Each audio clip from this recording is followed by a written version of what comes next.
All right, thanks guys for having me along. My name is Mike Mezeul II, and I am a landscape, natural disaster, extreme weather photographer based out of Dallas, Texas, in the United States.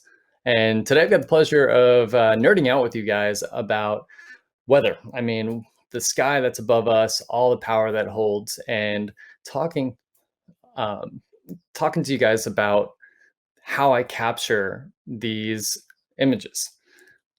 So I know you guys are looking at the photo right now, and you guys are like, all right, well, if this is what we're in for, I'm gonna go ahead and change the channel and go get lunch or do something else. But trust me, it gets better than this. So right now, a little bit about myself. I started chasing storms and documenting storms when I was 15 years old. Didn't have a car, so I literally took out every window screen in my parents' house and photographed storms as they would come along. And I had no idea what I was doing with photography or with documenting these storms. So um, I, I struggled a lot, to say the least. And the image that you guys see here is my very first lightning image. And I know, it's really bad. Ironically, too, it's shot on film. So the wait to actually see this image was kind of a little bit of a letdown when I saw what I actually captured. But long story short, fast forward through X amount of years, here I am still chasing weather and documenting the power of these storms. And it's addicting, to say the least. And it's something that I always encourage people to go outside and look at the clouds, because we're often so in tune with phones and laptops that we forget to look at the beauty of the sky. So over the next 30 minutes or so, I'm going to take you guys through some of my favorite storm chasing shots, my favorite sky shots, explain to you how I captured them and why I captured them. Because when people think, hey, Mike, you go and chase storms or you document storms, they're automatically in tune with like Mike's photographing tornadoes. But there's so much more beauty to these storms than the actual tornado. So I'm going to show you guys some of my favorite shots, give you tips and tricks on how to photograph them and create those shots as well. The one little disclaimer that I have for you guys is, I know this looks fun. I know the images are, inspiring, and I hope they're inspiring. But my background is not actually in photography. It started off in atmospheric science. So I have a knowledge on how to approach these storms and to do it safely, because there's so many dangerous elements out there, not just a tornado, but lightning, flash flooding, hail up to the size of grapefruits, traffic jams. So all of that comes into play to keep myself safe while capturing these images. So if you want to go out and do this, start with the little baby storms. And then if you come over to the States or Australia, where we have the big supercells, go out with somebody who's done this before. Go out with a tour, and don't worry about the safety issue, because they'll handle that, and then you can just worry about the photography. So let's get rolling, guys. If you have any questions, feel free to ask them, and I'll do my best to answer them along the way. So why storms? Why put myself out in these positions where I'm literally standing in front of something that could kill me? Well, this image right here, I hope, just kind of puts it all in perspective. I mean, nature is beautiful. These storms are absolutely wild and some of the most majestic forms of nature that you could ever see. And one of the things that has me hooked and addicted to photographing storms is, with every storm, it's a unique moment, because that storm is literally there for anywhere from a few minutes to a couple of hours, and then it literally disappears into thin air. So you have a few hours or a small window of time to go and capture these images of something that no one will ever see again. So for me, it's the challenge of capturing something in the right time frame, but also capturing different parts of the storm. So like I mentioned earlier, there's different aspects of the storm besides just tornadoes. There's lightning, there's supercell structure, there's mammatus clouds, there's rainbows. So I go out with no expectations to when I document a storm, and I just kind of let nature present herself to me. And that's why I'm not just focused on photographing a tornado. For me, one of my favorite things to shoot is lightning. And it's something too that I think it's my favorite thing to shoot, because it's so unique. Every bolt is different, but also it's, I think, by far the most challenging aspect of storm photography. You have no idea where lightning is going to strike. You have no idea how bright it's going to be. So the close or if it's going to be really far. What should my settings be? If it's daytime lightning, that's extremely hard to photograph. And also, are you going to even get the right storm that produces cloud to ground lightning, which is the lightning you see here in this photo? Um, so lightning is one of those subjects that when you get a good shot, you celebrate. And for me, if you're looking to get into lightning photography, the best way to start off with getting into it is by shooting it at night. That's the easiest time to shoot lightning. You can open up your shutter as long as you'd like. So using bulb or 30 seconds, 20 seconds, some sort of long exposure. Your ISO doesn't have to be really high, 200 to 400. And you can just shoot off as many frames as you want with that longer exposure. You're not going to have 400, 500, 600 frames like you would shooting daytime lightning. So for this shot here, this is a supercell thunderstorm out in Kansas.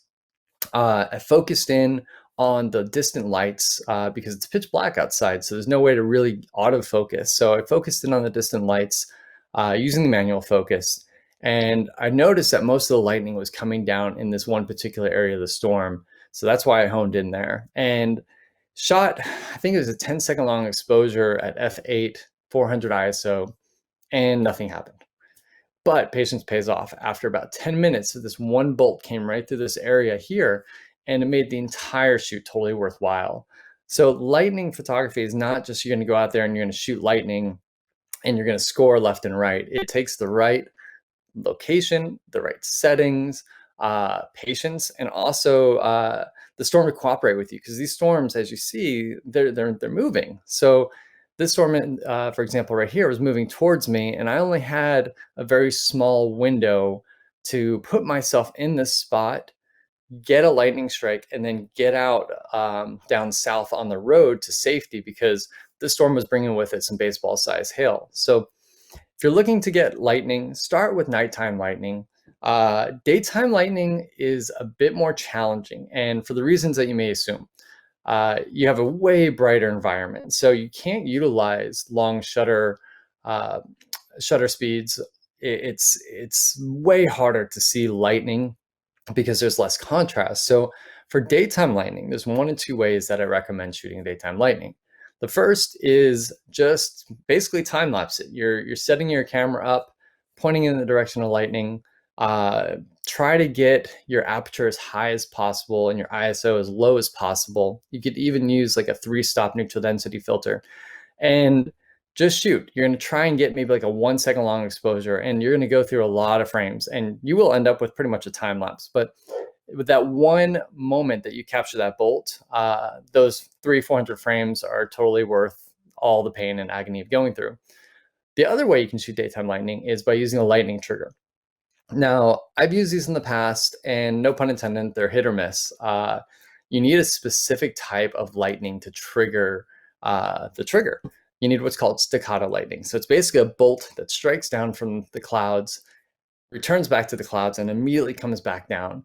And what happens is when you have that initial bolt, the trigger sees it, opens your shutter in hopes of capturing the return stroke. So if you're getting into daytime lightning, you can try a trigger. It may cause more frustration than good for you, but I prefer just time lapsing because I do time lapse on the side and hoping you capture a bolt in the middle of your time lapse. One thing for you guys that are on mirrorless cameras that I learned a very painful lesson on when I started using mirrorless, you want to make sure that your silent shutter is turned off. So what I found is whenever I caught a lightning strike with a silent shutter on, it had this weird band across it. So long story short, the silent shutter was creating banding issues because of the difference, I guess, in the frequency. So make sure that you don't have your silent shutter on if you're going to use a mirrorless camera to capture lightning. The other cool thing about lightning that I find just absolutely fascinating is shooting it right at sunset. And this takes, a lot of luck. The storm's got to cooperate with you. You got to be in the right position. But capturing lightning at sunset, you're able to utilize longer exposures, but also have the lightning really pop in front of these vibrant, colorful sunset colors. So this shot here was shot in Nebraska, I believe, last year.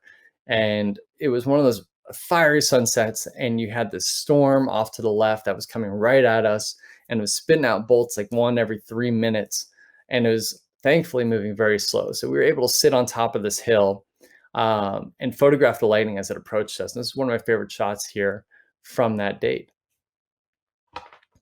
So next up, let's talk a little bit about how to, whoops, went too far ahead, how to stay safe while shooting lightning.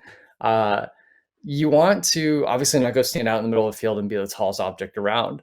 Lightning will be attracted to the taller objects. So for me, I'm very close to my car. Sometimes I'm actually in my car. For example, this image here, I practice being a contortionist, and I literally curled up in the backseat of my car, set the tripod up, and photographed through the window. And I thought I was going to hate the shot because of all the raindrops on the window.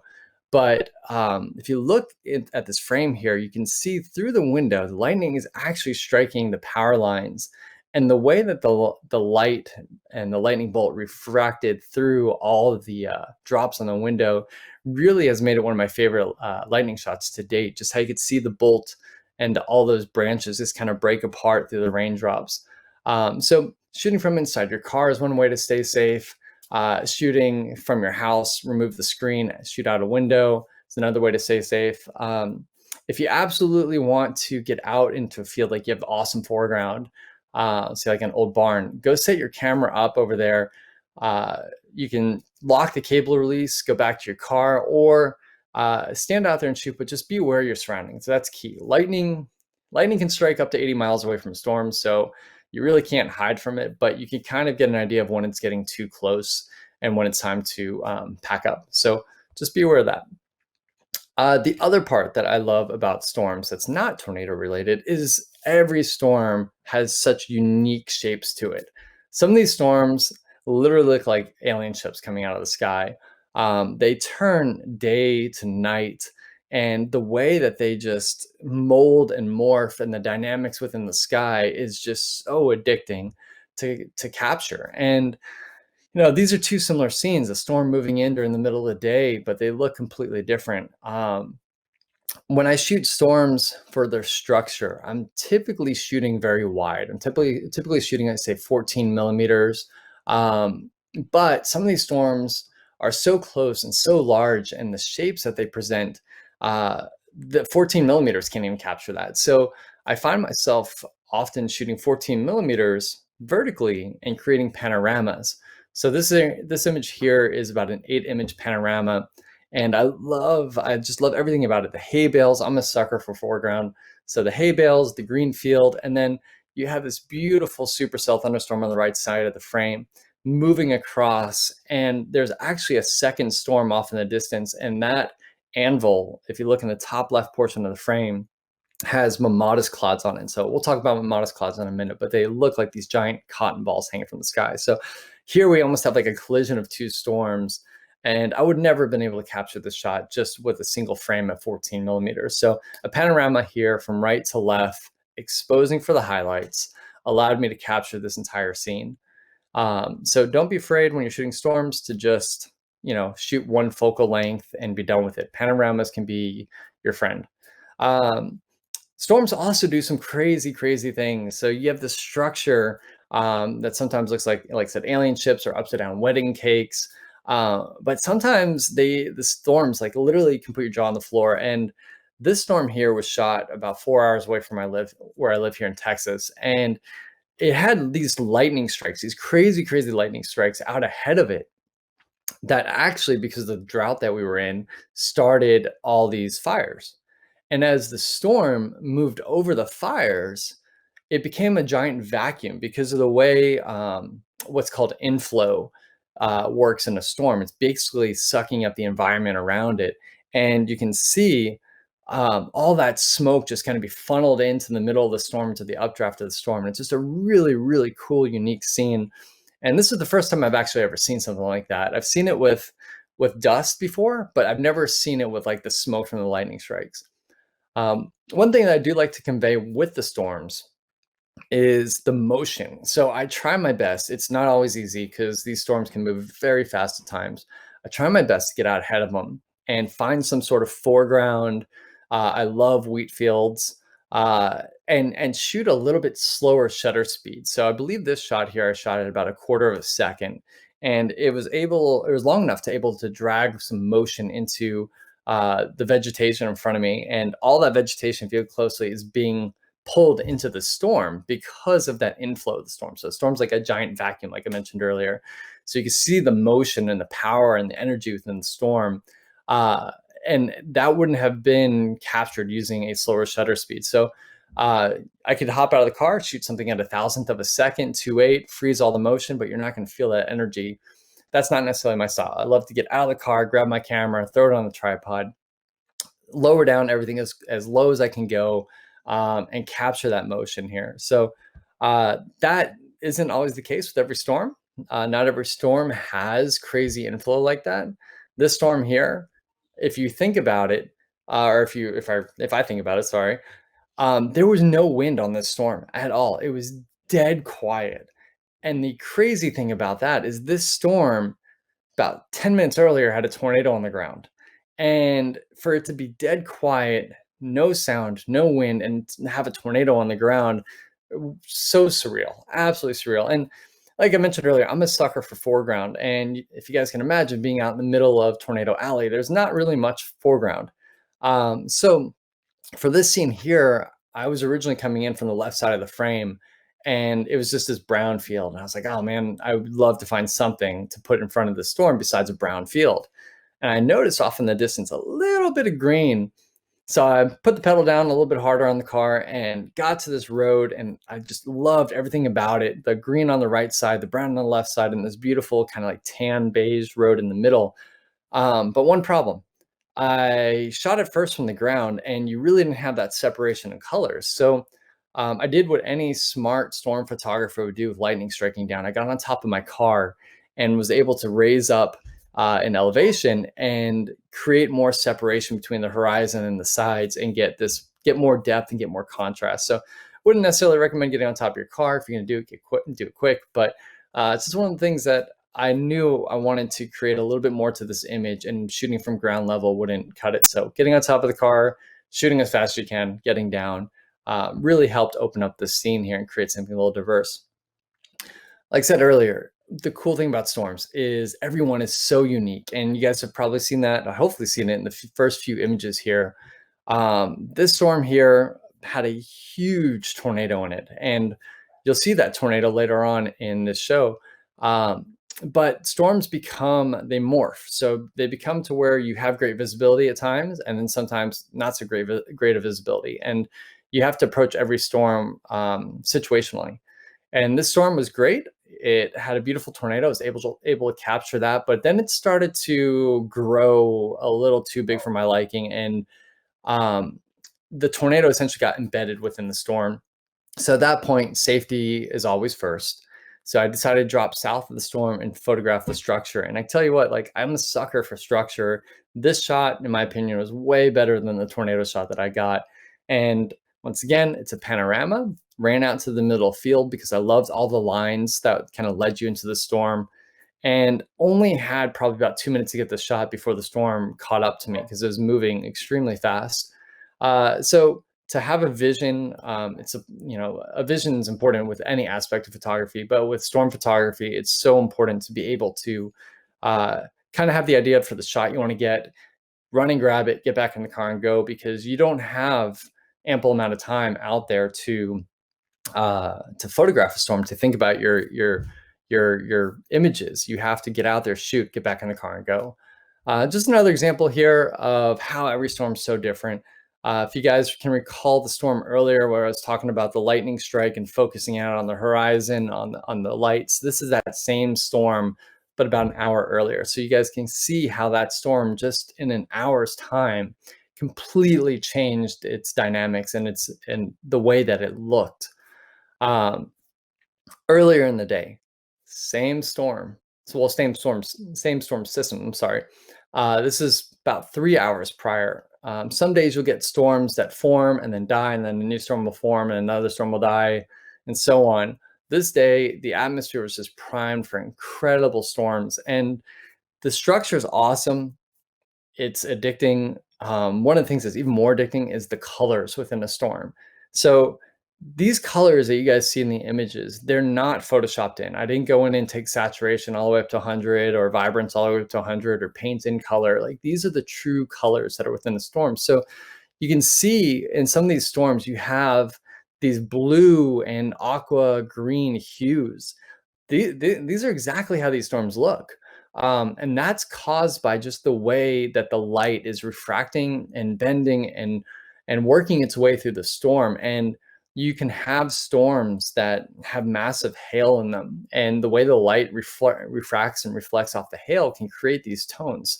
So when you're seeing these green tones, the rumor, the myth here in Tornado Alley is that these storms, when they're green, that means a tornado. Actually, that means these storms have some pretty big hail to them. So you don't necessarily get the green skies with a tornado. You can get the greenish blue skies with big hail. And once again, those storms that you just saw previously, they were tornadic. Not necessarily meaning they had a tornado, but they were rotating enough to try and produce a tornado. And that's what a lot of storm chasers go after. And they're bummed on days like when I took this shot. This is a storm that is completely what we call linear, and it's just got high winds with it, no tornado potential. But most people would be disappointed seeing this. But for me, this is just like being a kid in a candy store, because you have this beautiful shelf cloud, awesome shape to it, and the color, the color just glowing through, the way it radiates through the clouds is just absolutely astonishing. And once again, you guys can see foreground's limited out there. So when I get a good foreground, I freak out even more, because shooting roads kind of gets old after a while, but you have to work with what you got. Another shot here, panoramic shot, cloud to ground lightning bolt. This storm was tornadic for a little bit. But once again, you don't see the tornado photo, you see the structure photo, because to me, this is the more visually appealing part of storm photography, is the structure, the colors, the shapes. The time lapse of this are awesome. And tornadoes are great, but the structure, the colors, all the different dynamics you get with that, to me, that's where my heart is with storm photography.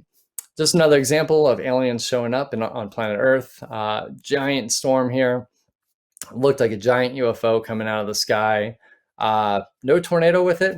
Most chasers would have been really upset this day. I was celebrating later that night. Just an incredible moment out there. And like I said, the cool thing about photographing storms is that they are all so different. One of the quick questions that I get while I photograph storms is, do I use any filters, like a grad filter or polarizing filter? The answer is no. I just don't have time for grad filters out there. Polarizing filters I do use at times, more so for rainbows, because if you have a polarizing filter on in a rainbow, you can rotate that circular polarizing filter to a point where you get max polarization, and you can see the colors of that rainbow just get stronger and stronger and stronger. And then eventually they'll just fade away and vanish. And to rotate your polarizer back the other way.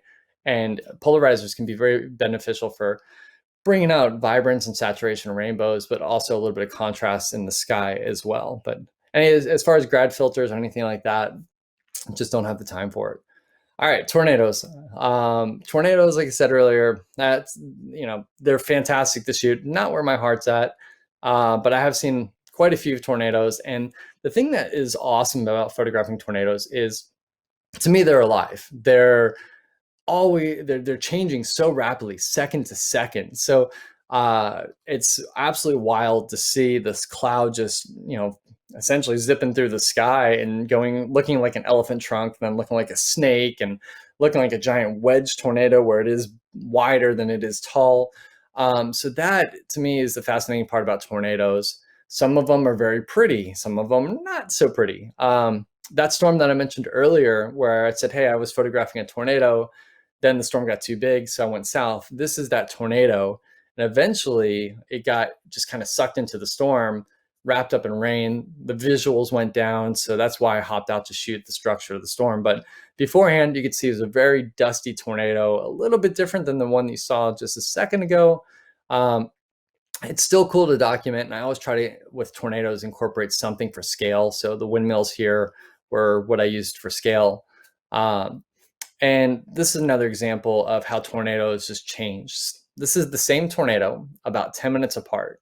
On the left-hand side, you can see the tornado is your traditional, tornado. It's the cone-shaped tornado. And then as it ropes out, and as most tornadoes do, they get skinnier and become like this snake or this hose in the sky, and they become a little bit more violent.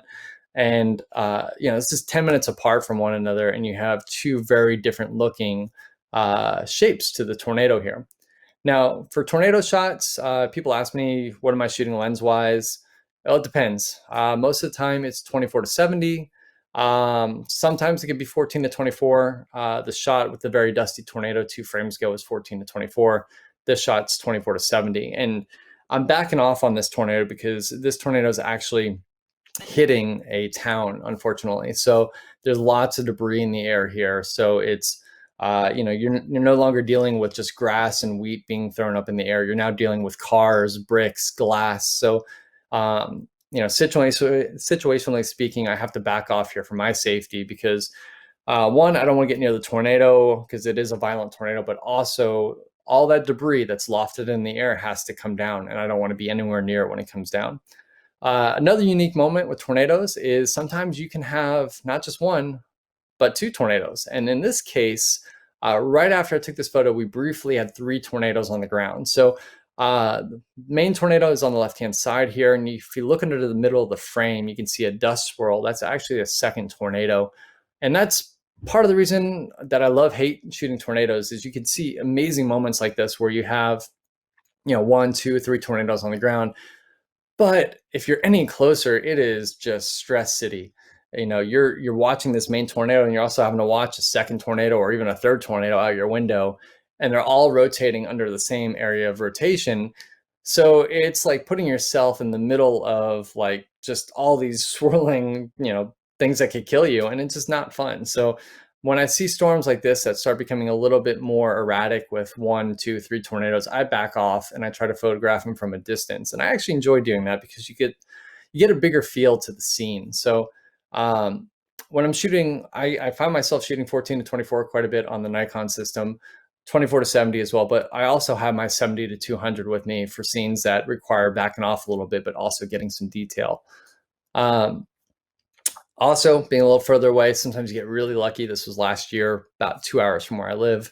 Tornado moved into a town, so I backed off because I didn't want to be anywhere near the debris or the damage path.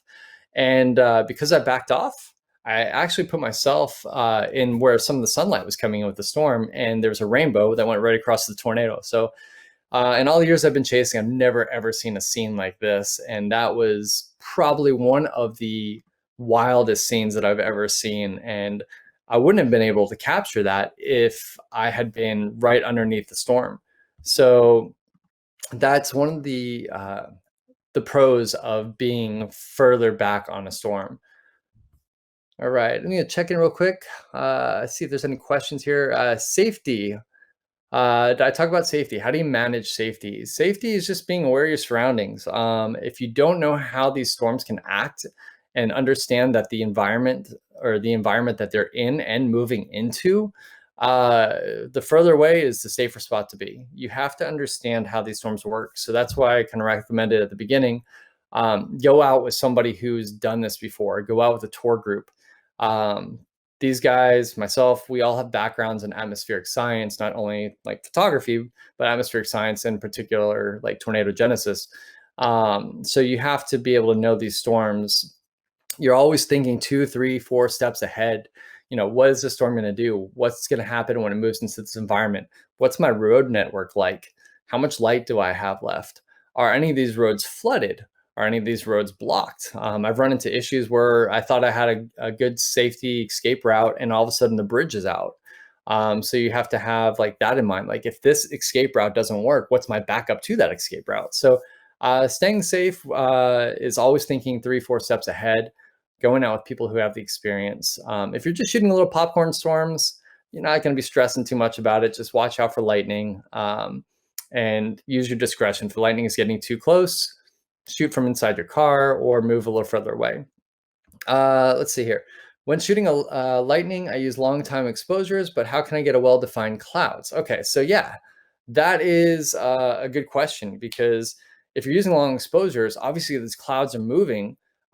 So yeah, it's almost a sacrifice. Like, you have to understand how fast the clouds are moving and how long your shutter is going to be. Because if they're moving really fast and you have a really long shutter, you're going to have a lot of motion to your clouds. If the storm's almost stationary, then you can use a longer exposure and have minimal cloud movement. So it's kind of hard to say. If you use the lightning trigger, you can shoot faster shutters and also freeze cloud motion. But as I mentioned earlier, that may be, it's kind of a double-edged sword, because it may capture the lightning and freeze the clouds, but it also may miss the lightning too. So if you long exposure, you would be able to capture the lightning for sure. Where's the best time for storms and when? Best place and time. Best place and time is definitely Tornado Alley here in the United States, which is from Texas all the way up to North Dakota, as far west as Colorado, and as far east as like Tennessee. And we're coming into it. April, things get going pretty good. We even may have some storms coming up next week. But May is the big month. May is when we get the really violent storms, the big supercells. So May is probably the best time. June is also really good, but you start having the weather pattern shift to where your storms are from, say, Texas, Oklahoma, Kansas, to Nebraska, South Dakota, eastern Colorado. So depending on where you live, May and June are great times. Let's see. How do you capture the panorama? So is it a setting, or do you stitch pictures together? So panoramas, this shot that you guys see here on the screen is a panoramic image. I believe it's a 6 or 7 panoramic image shot vertically. So I take my camera, put it in the vertical orientation. If I can, and if the conditions allow, I'm always on a tripod, but sometimes in storm chasing that doesn't allow, so I have to handhold it. But there are 3 things that I always emphasize when you're shooting panoramas that will make for a successful pano. The first thing is always give yourself a little bit of a buffer on both ends of the pano. So if I want my pano to start here and end here, I'm going to start my first frame here and I'm going to finish over here. That way, use a little bit of wiggle room in case you need to crop the image. Also, manual focus. Manual focus is so important, because autofocus can sometimes mess up while you're doing a panorama. So manual focus, it's the worst thing when you're on autofocus and your first 2 frames are perfectly in focus, and then the middle frame is out of focus, and the last 2 frames are in focus, and you can't use that panel. So manual focus, vertical orientation, and then finally, make sure you give yourself plenty of overlap in your images. So I try to overlap each frame by about 25 to 30%. That way, whatever program you're using, whether it's Lightroom, PTGui, Photoshop, that program is going to have enough data in the pixels to be able to say, hey, these pixels match up, let's align this and stitch it together. Sometimes that doesn't happen, and you don't give yourself enough wiggle room, or enough overlap, I should say, and it can't stitch it together, or you have to manually do it. Let's see here. A couple more questions. I'll wrap things up here, you guys. Do you use a color checker? How do you get the right colors in post-production? So for me, the key thing is using a proper calibration. So I use Spider calibration, and that makes sure that what I'm seeing on my computer are the truest colors that I can possibly get. We'll finish up the last few questions here in a minute, but I want to show you guys some of my favorite clouds to shoot that are associated with storms, and they're called Mamadas clouds. And I mentioned them briefly earlier. They look like giant cotton balls come down from the sky, and they are absolutely wild. They can be found on the front end of a storm, but if you're really looking for like those solid, vibrant, really, really well-defined Mamadas clouds, they're going to be on the back side of the storm. So sometimes if I'm on a storm and it's starting to get late in the day and it's, I'm starting to lose sunlight, well, I know if I punch through the storm and I go on the backside of the storm, I'm going to be in clear air and I'm going to be able to see the backside of the storm at sunset. And there's usually Mamadas clouds. So sometimes I will just drop off a storm and go through it, if I can safely, pop over to the west side of the storm and take in these Mamadas clouds. And sometimes they're absolutely wild. Like this scene here, this was out of West Texas. This is I think it's a 4-image pano. entire sky, north to south, was filled with mammatus clouds, and it just looked like the sky was falling. And then this scene here was from this past year. Came across this old barn, waited for these low-level clouds to clear out, which you could see kind of the reminiscent of them on the left side, and then the whole sky at sunset was filled with mammatus clouds. These are not dangerous clouds at all. They're quite beautiful, and it's also really nice to shoot them because usually that area of the storm is very dry without rain and also very calm. So there's no wind or anything like that. And this shot here was one of my favorites from last year. I found this old rusted out car in this field, ran across it, probably easily ran over a few snakes, didn't know it, and set up my tripod and did a whole time lapse of these mammatus clouds moving away with the truck, and got really lucky with these 2 lightning bolts as well. Got a couple questions I'll address real quick. I got about 4 minutes, you guys. Do you need to work a lot of production to lighten the shadows? There must be a lot of contrast. Yeah, so just a little bit of work. I try. I learned on film, and I grew up on film, so I try to get everything as right as I can in camera. So I'll knock out 2 questions with one here. So with that being said, yeah, I do have to pull up the shadows a little bit because sometimes there is extreme contrast, and I always shoot for the highlights, so then I'll pull the shadows up that way. Um, also, another question right after this one said, how much do you enhance colors? So I'm a purist. I really want to show people the beauty of this world and not tease them, if that makes sense. Like, I want somebody to be able to look at my image and be like, wow, that was amazing. Like, that must have been like, nature's cool. Not, wow, nature's cool. Holy cow, he went crazy with saturation and contrast. Like, no, these are moments that really portray the true moment out there, or these are photographs that portray the true moment out there. So what you guys see here and in all my work, whether it's severe weather or volcanoes or auroras, like, that is what you see.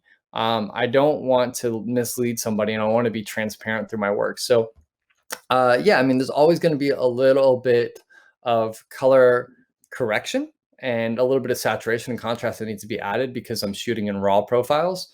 So bring that back.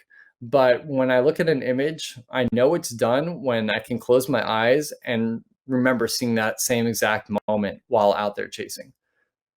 Let's see here. Do you have any useful tips or apps to help track lightning?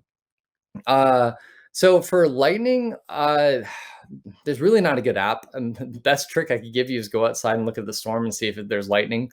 Um, so there's an app called Radar Scope that you can get for your phones. I believe it's on both Android and Apple now. But Radar Scope is great because it gives you the radar, and you can also, I think, pay an additional like $3 a month to have lightning strikes show up on there, so you can see the cells that are moving around and if they have lightning or not.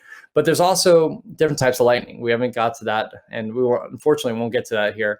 But there's in-cloud lightning, there's cloud-to-cloud lightning, there's cloud-to-ground lightning. Cloud-to-ground lightning is the one that you want to go photograph. So with lightning, it's just you have to go. There's no like, hey, this is the right storm for it. If there's a storm and you hear thunder, there's lightning. So make sure, you just have to put in the effort to go out there. Let's see here. Last question I could get to real quick here. When is the best time of year for US weather? So I kind of mentioned that earlier. Best time for storms over here in the United States is definitely May and June. That's when things get really, really active.